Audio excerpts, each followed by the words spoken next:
Hello, everybody. We are the Geeks and Degenerates. I am Menzo. This is my forever co-host, John. And today, we talk about Rebel Moon, the new Zack Snyder film, filled with all your favorite Zack Snyderisms.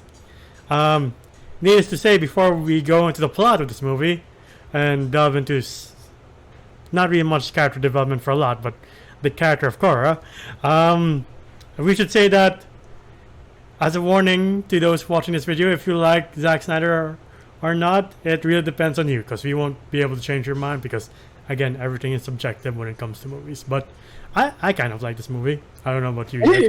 It has potential. I say there's potential. You could tell when somebody says it has potential, is that they're kind of 50-50 on it. I am quite 50-50 on it. Yeah, yeah. Yeah. And we know what the main inspiration this comes from. This comes from A New Hope, Star Wars in general.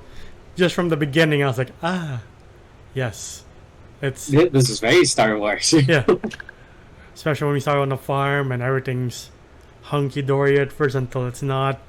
But Yeah. to quote Jeremy It- Johns, it's not space Nazis anymore. It's just Nazis this time. Nazis Yeah. in space. Yeah.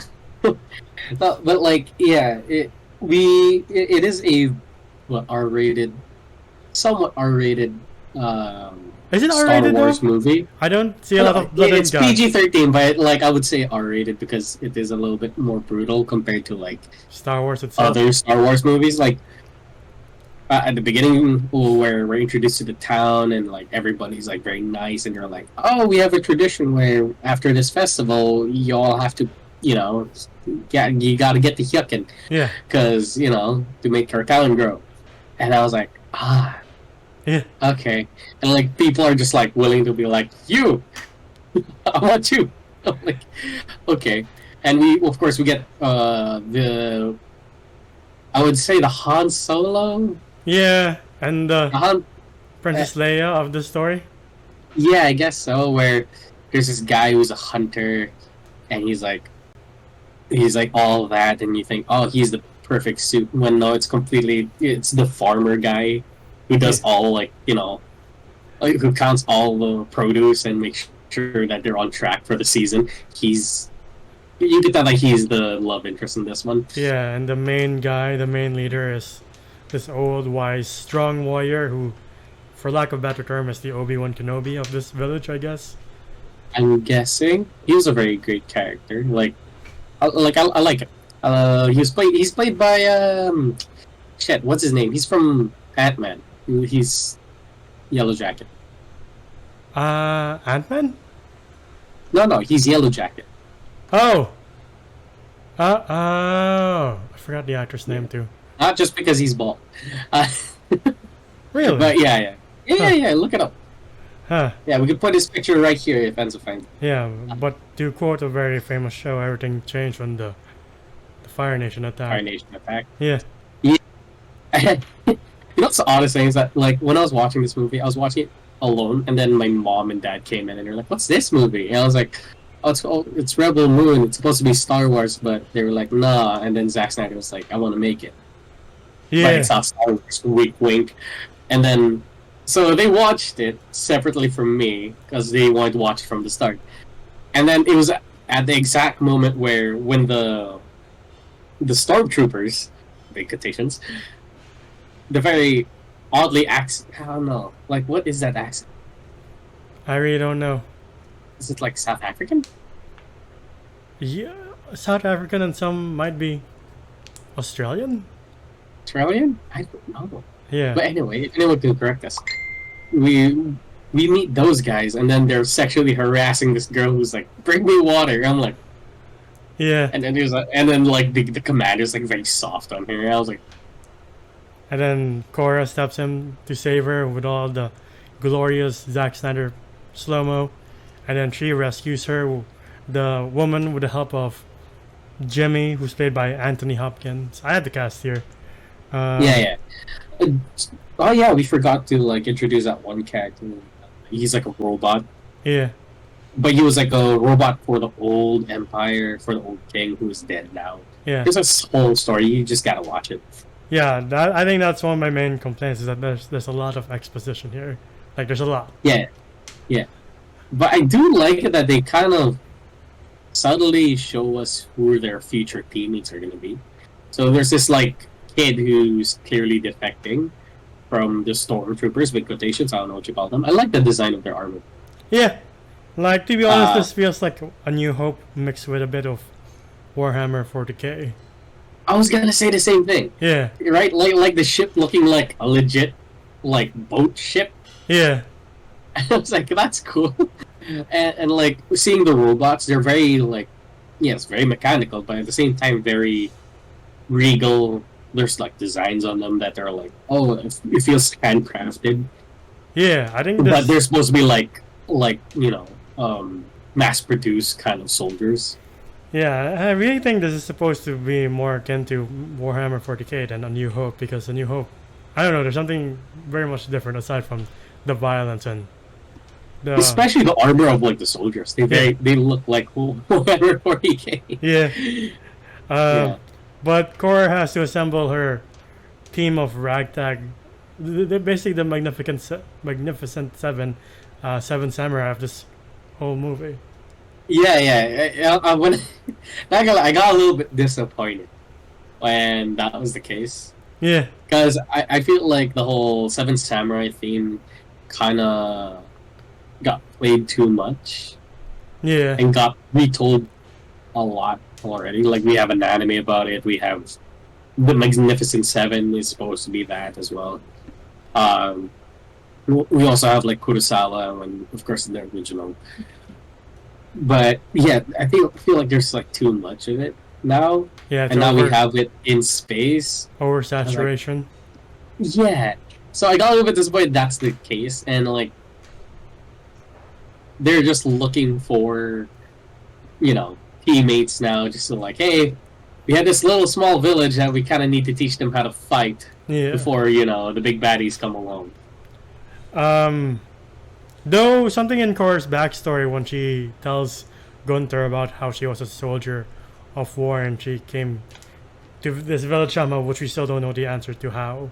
But she really reminds me less of Princess Leia and more of Rey, of like, I was a child of someone sinister once, and now I defected. Um, so it really is a hodgepodge of like Warhammer 40k, Seven Samurai, A New Hope, all done in this very time limited movie. And I too was like 50-50. And usually really do Zack Snyder. I really do like Zack Snyder movies. Like look at our other Yeah. videos, to be honest. I'm not hiding it in any case, but like here I'm like I don't know what to feel about it. Question. So there's this whole subplot. There's a lot of plot that Zack Snyder really wants to tell in this one fucking movie.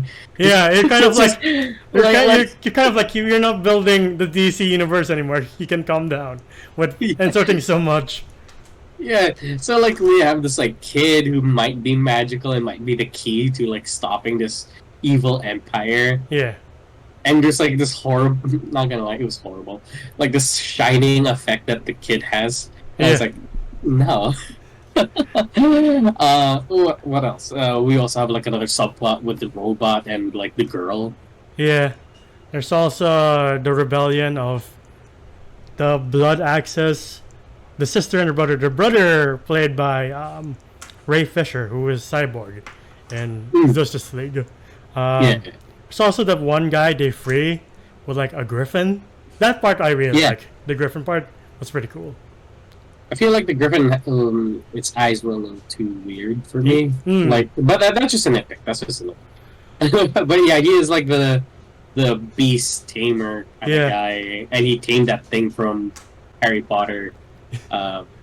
You know what I mean. Yeah, I love how Zack Snyder that whole sequence was when he's just running to catch up with it. He was just like, Yeah. look at my abs. It's just like, oh yeah. his- By the way, Yeah. yeah. No, I was about to say his No. master is the voice for Darkseid. So that's a fun fact. That's why he sounded familiar. Okay. Yeah. You were saying? Look. I remember we all joked about like Michael Bay being the explosion guy and Zack Snyder being the slow mo guy. At this point, it ain't even funny anymore. You know, It's like so like much with slow every mo. action scene, is just like, Yeah, or just like, like really with every swing, does it have to be a slow mo shot? At one point, I am so sorry, Zack Snyder. I love your movies. I really do. I kind of got annoyed because I was like, move it along, yeah, please. I feel like this scene would have been way cooler if it was just shot like at regular speed. Like, oh yeah. man, Yeah, like at this point, I'm like, wow, you really are trying to fill in the runtime, aren't you? Like when Korra was playing her backstory, she's just running, slow mo, blasting her way. I was like, this is very exhausting. Can you get to the point? dude, even at the ending scene where she's like running towards like the enemies, Yeah, and she didn't even have like a weapon. I think she only had like a melee weapon while everybody was shooting each other. And that shit took forever. I was like, yo, come on, yeah. stop, just get on with it. Going back to inspirations, the canteen scene. I was like, I've seen this before. I've definitely seen this scene before. No, like again, we're going back to like this somewhat R-rated film that the guy thought Korra was like a pimp and was like, oh, I want this one, and like touches him inappropriately. And I was like, yeah, I don't think we can show kids that. Yeah, And then like Korra beats him up, and they all beat each other up, and then that one guy is like, oh, you proving to me that you're actually really good. I'll help you in your own crusade. I was like, oh, okay. yeah, He's played by the guy from Pacific Rim. yeah. Again, hard names. I don't know what's his name. Charlie Hunman. I don't know how to pronounce it, but he has a new accent this time. I was like, that's new. Thought you were, yeah, you are British, so you're kind of within the United Kingdom area, I guess. Ish. Yeah. Was it Scottish? I don't know. But I don't know, man. I could kind of tell that. I was like, I feel like you're gonna betray them at some point. Same here. Yeah, I was like immediately like, I don't trust you. Yeah. Even the whole I want to be part of something better. I was like, again, I kind of heard this vibe before the speech. Like I want to be better, but at the same time, money is nice. Yeah. I was kind of like, okay, maybe he does want to be nice. But when we get to that last part with him and Corin, and we kind of thought that they might be a thing. Yeah. And he was like giving her this entire spiel about like, I want to be better, I want to do something right. I was like, no, you're hammering it home a bit too much. I don't Yeah. trust you no more. That contraption they have, that the bounty hunter has, it's like a more fucked up version of carbonite freezing because they can paralyze you. You're like, what the fuck is that supposed to be? Yeah, they have like that thing, like they like shoot a gun to Yeah. like It's take out your spinal cord. I was like, what the fuck is that? it's basically a sci-fi version of a Garrett. You're like, what the fuck? I don't think it's a Garrett because a Garrett chokes you out. This thing just like Yeah, you're right. Just you know that gun that like kills pigs. yeah. Yeah. But yeah, how did you find the villain? Cause I don't think he's intimidating for my standards. I feel like he would have done well if he had more screen time. He's too posh. For me, I was like, I don't buy you. You're a bit too posh. I don't know I why. don't mind a posh villain. It's just that I think they didn't know how to balance like, is he smart or is he dangerous or is he like a physical villain? Like you know how a villain would be too strong to instead of he seemed more like a too smart, but then they kind of want to mix it together. Yeah. Like, oh, he can fight well, but he's also very smart, which did not really mix. Also, I found it funny when he finally has them, and then Charlie Hunman's character, is like talking shit to Korra, and then he's like, "You won't even make it to the pages of history," and then she's like, "You piece of shit." I was like, "That's a bit weak." That line, it's a bit weak. I don't know why. It was a little bit off. I'm like, Yeah. you piece of shit. I'm like, It's like, really? That's your what's wrong with response? us? Like, you don't even deserve to be in the history books. Like, oh, okay, that'd be fine. Yeah. Not the petty, like, oh, you're a piece of shit. I'm like, are you in high school? What comeback was that? But yeah, and then like, fuck, I keep forgetting his name. I don't remember his name. But the love interest, the Han Solo. Gunther. Guntar. Yeah. Like he uses it to like bust. I feel like that's you kind of like fucked up here, you know, like if that's your mode of like executing somebody or like trapping someone, you can still use that thing. It's still a weapon. So he like puts it like above like Charlie, that guy's name, and like pulls the trigger and immediately kills him. I was like, ooh, Like that's satisfying though. yeah, not really that satisfying. I found I like the last fight between Korra and what's the fucking villain's name? Atticus Noble? What the fuck? Okay, Sure. all right. Interesting. Again, it sounds like a 40K name. Yeah. Pretty brutal, pretty would I say satisfying? I don't know, not really. I was not dead. Yeah, he's not dead. That too. I was like, I don't know, buddy. And I was like, okay. Yeah, like he breaks his arm, he breaks his leg. I was like, very cathartic, very nice. Yeah. And then, like he gets thrown off like this balcony tower thing, And and then he falls to his death. I don't know why he's. right. Oh, we forgot to mention that Blood Axe doesn't last that long.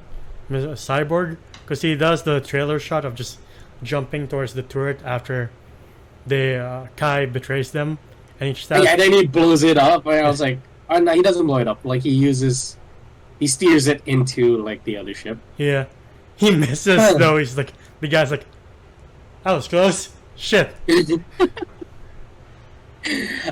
but that was a odd thing. By the way, we kind of skipped over a character. Forgot. I don't know her name. Nemesis, the cyborg with swords, with lightsabers, basically. Yeah, the samurai. Yeah, she was she was one of the characters in Kingdom. I'm very surprised he got a. Yeah, she was in Squid Game as well. Was she? Yeah, she's the one. She's the one in the very sad episode where they also killed the other popular character. I forgot what she was.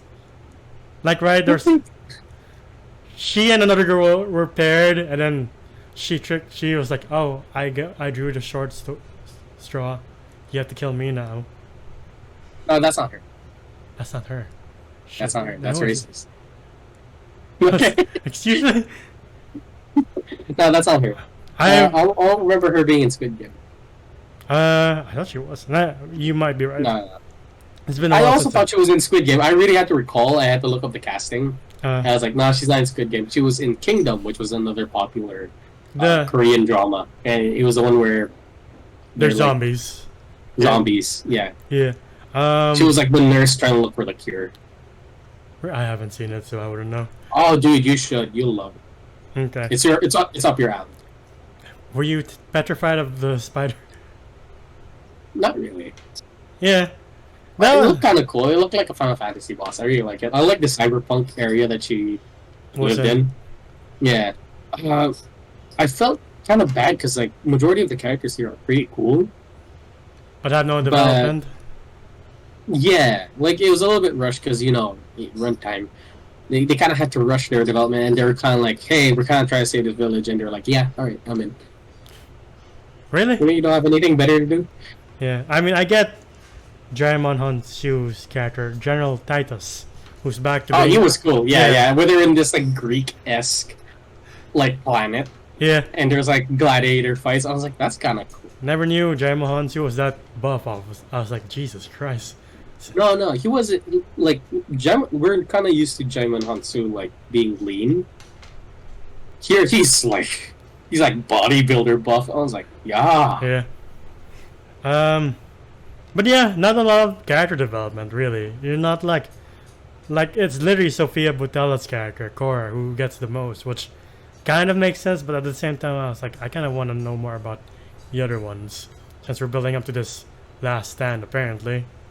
Yeah, same here. And not gonna lie, besides the samurai girl, I don't see any other attributes that the others kind of give. Yeah. To, like, there's no big guy, there's no small guy, there's no sneaky guy, there's no range guy. Like, this guy's like a very good shot, like. Yeah, it none literally of them have like the traits, I guess, except for the the girl that that has the lightsabers, big quotations. Yeah. Well, I think General Titus can also train the village to better I defend it. guess yeah. I guess he's like the heavy guy. Like he's kind of like the tank Yeah. of the group. But this is more realistic Star Wars that focuses less on the Force and more of like the ground soldiers, like almost street level characters against Yeah. the Empire. Just imagine, like, let's say an X. Like if Star Wars did take this, and then imagine the main character is this ex stormtrooper, and she leaves that life, starts anew, and then tries to help this village, and then this village gets attacked by the Empire, and then she has to go out and find amazing fighters. Like we'll go to Tatooine, Kashyyyk, and all that jazz. We'll probably have a Wookiee as like our friend, have a Han Solo guy, and then a Jedi as a side character to an ex stormtrooper. Where this one has to lead, not the Jedi. The Jedi is not the hero. Still the hero, but like that is not the main focus. That is not the main character. It's this, again, ex stormtrooper, and she rises up to do a bit better. That would have been, in my opinion, a better story than the sequel trilogy. Yeah, and To this one minus too. the slow mo. Sorry. And to this one too, you're like I don't get the point of half the theme. I really don't. Yeah, same here. Yeah, like you see like lightsaber person and the general, and you're like I get that. And then you see the rest. I was like he can shoot. He can also shoot too. Don't get what the point is then. Yeah, we don't get the rest yet. Yeah. Yet it is the first movie, and you're like, oh, the next one's coming out April.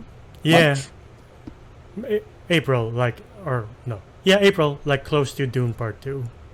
Yeah. Like it's around that area. And so I mean, we don't have to wait a long time to get part two. So who knows? Maybe it might get a bit more fleshed out. Like, oh, prediction. I'm gonna say for this. I'm gonna guess trilogy. Is that first one's gonna be like an okay introduction. Second one's gonna be like a banger. And the third one might be 50-50. Yeah, start where you begin. I don't know. Yeah. But yeah, we also get the look at, I guess, the Emperor of the whole universe. Again, sticking to the Warhammer 40k theme of like following inspiration from that universe. You're like, oh, Is it the eye patch guy? no, it's the guy, the bad guy sees at the end, who's like, if you don't find my daughter, I shall crucify you in front of the whole Senate. And that's like this That's magical, sick. this magical staff. I was like, clearly taking inspiration from like Star Wars, Warhammer, and all your favorite sci-fi movies. Yeah. Yeah, the only thing I want, and I don't know if I have a say in it, because for sure they filmed it already. Just lower it a bit on the slow-mo. Yeah. Develop the characters a little bit more. So yeah, it's not the worst in my opinion, but it's also not great. It's just all right. It's fun. It's a fun watch, honestly. It's a fun watch, and I feel like I'm a tad bit excited what they're trying to tell. What Yeah. story they're trying to tell. Can't wait to see this big battle come April or March. But until then, what would you rate Rebel Moon Part 1? Still a loss when it comes to the story. Like we know what the story is. The thing is, we know the story. That's the hard part, is that we already know the story. So yeah, they're already taking a little bit of too much inspiration from Seven Samurai. A lot of inspiration from Star Wars, which is not bad. Character development's kind of meh as of right now. I don't know yet, but there are interesting characters here. But the only ones that we really care about right now is Gunther and Foreman. Story itself was okay. The villain was okay, because we are still setting up to like, oh, we gotta defend this village. and make sure the big bad guys don't blow it up. I feel like if you have like a spaceship that can hover above the village, I feel like they can't do anything. You just launch a missile or something and can blow the Yeah. entire village up. Yeah, it's like having the Death Star pointed at you, and you're like, "We'll fight to the end," and you're like, "This is the end, no matter what you do." Right. But yeah, so like, yeah, it's still a fun time. Still like the action's cool. Too much slow mo in my opinion. I give it a 6 out of 10. Yeah, yeah, I feel like that's fair. It's like above average, but it's not that great. It's not that bad, but it's not that great either. yeah. To be honest, for me at least, the trailer was more hype than the movie. Yeah. Yeah, You know, like I was expecting more action when it came through the trailer. I was like, I don't know what's going on, but it looks fucking sick. yeah. And then you got just a hodgepodge of like a lot of things you like, and then you end up not really liking it that much. You're like, well, you tried. I give Yeah. you props for that. Yeah, I'll also give it a 6. Like, not the worst, not the best, not as bad as some people were saying it, because I heard like people were like, oh, it's horrible, it's terrible, and it's just average for me. Um, It's a C plus, as Chris Stuckman would say. yeah. But nothing really sticks out. But yeah, 6 out of 10. Like, the fact that it takes inspiration from a hodgepodge of like other things, Seven Samurai, Star Wars, and Warhammer, is fine because that's how Star Wars started. Like a hodgepodge of like myths and Marvel and DC mythology, and that's how Star Wars came to be. So following in that footsteps is not a bad thing. But yeah, it's nothing to write home about. It's just alright in my opinion. I'll see about part 2, which is disappointing because I really do like Zack Snyder as a filmmaker. He is one of my favorite directors of all time. And again, if you look at our other content, we don't hide the fact that we like Zack Snyder. But for me, at least, I'm kind of worn out on the slow-mo as well, because I'm like, can you just get to the point, man? I'm sorry. Yeah. Day of the Dead didn't really have that much slow-mo, and that film's pretty excellent in my opinion. Sorry, Day of the Dead. Dawn of the Dead. Dawn of the Dead. Yeah. Yeah. But yeah, that's our video on Rebel Moon Part 1, A Child of Fire. It's an interesting title. What are your guys' favorite Zack Snyder movie? Is it 300, Dawn of the Dead, Man of Steel, Justice League? Whatever it is, comment down below. Or whatever that weird movie was with owls. I forgot what the title was, but Oh, Zack Snyder? yeah. Weird. The one with Elijah Wood. I forgot Elijah Wood was in that. It's like Rise of the Guardians or something like that. Yeah, yeah. But yeah, if you like our videos, please leave them a like, subscribe, and ding the bell icon to get notified of when we upload next. We're also on Spotify and TikTok to see our best and funniest moments and our reaction to trailers, and Spotify to hear us on the go. Individually, I'm Zodus Voices on TikTok. I do multiple voice impressions. Where can they find you? Or you can find me at JohnGM_, on Instagram. It is my account. And until the next time, we'll see you then. Bye, everybody. Ciao.